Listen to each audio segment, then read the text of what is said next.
All right, YouTube. So I got a couple of requests. People asking me to do a walk around of the bike. I've done the free mods only so far, and that's it. And so far, this is what the bike looks like. So I'm gonna give you a full walk around up close, so you can have a better idea on what the bike looks like up close. So I did that. That was a free mod. I added the fork sliders to the bike. Look at those titanium headers, boy. Damn. That crash cage is gonna look so dope. Going through to the other side. I can't wait. I'm not gonna keep these axle sliders. That's not a goal for me. To me, they actually stick out a little bit too far, but I was told that at this angle, they really protect the bike. If the bike does go down, it'll protect the handlebars.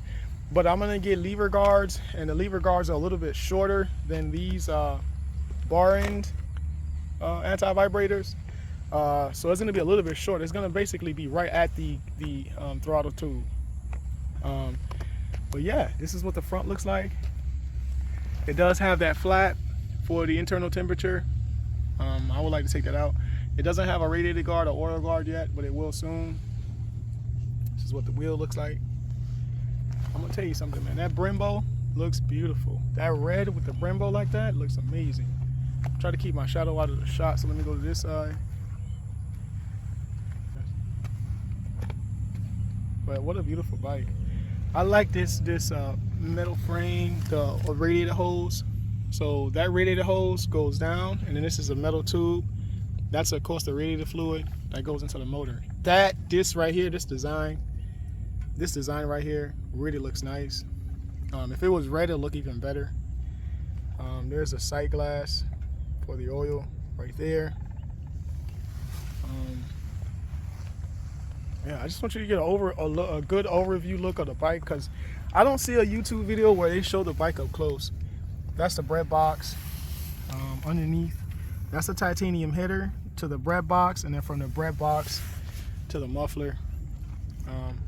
So I do plan on replacing the exhaust, but I'm going to keep the titanium headers. And if I'm not mistaken, the catalytic converter is inside of the bread box. I'll know when I get to that part of the install on my ZX10R, because I do plan to get an exhaust. I do plan to remove the rear set, passenger pegs. But yeah, man, and this is what it looks like. The bike is very, very clean. I went for practicing, so if the rear rotor looks a little dark, I went to do some emergency braking, because this bike does not come with ABS. And if you don't have ABS, you better be good with your brakes. So I don't know, I'm a big believer in practicing. So while I was out practicing today, as you can see, the front rotors are also dark. I'm mashing the hell out of the brakes, because I want to make sure the bike can stop if I need it. And I'm trying to get all that brake residue off the rotors. But yeah, this is what the bike looks like around. Full 360 of the bike, so you guys can get a better look at the bike. I do have some chain adjusters. I would like to see if those can go on the bike, if not today, in a couple of days. I do plan to keep my rims. I actually like the 3-spoke. A lot of people don't like it that owns this bike, but they look pretty good to me. I like how they look. They look functional. They look lightweight. There isn't many rims out there that's lighter than these, unless you go carbon fiber, but I actually like the look of these rims, so I don't plan on changing my rims. Yeah, and then let's look at the dash a little bit. I like the Öhlins steering damper. There is so much customizability on this bike, it's insane.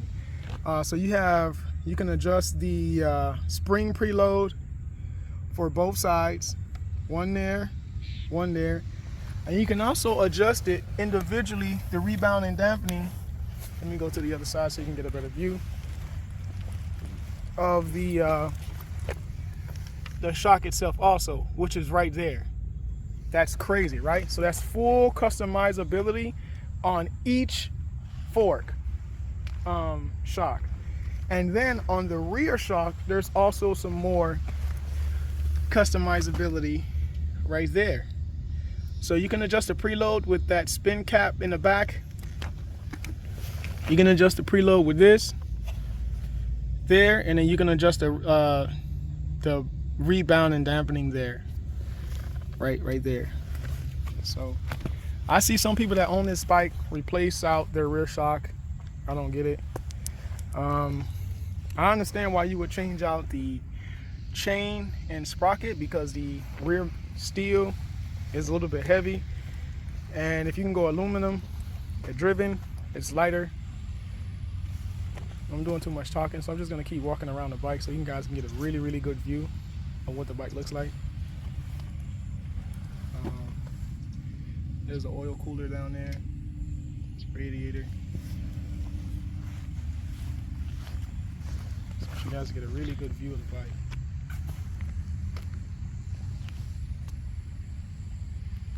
All right, thank you guys for watching. I'll see you guys in the next video.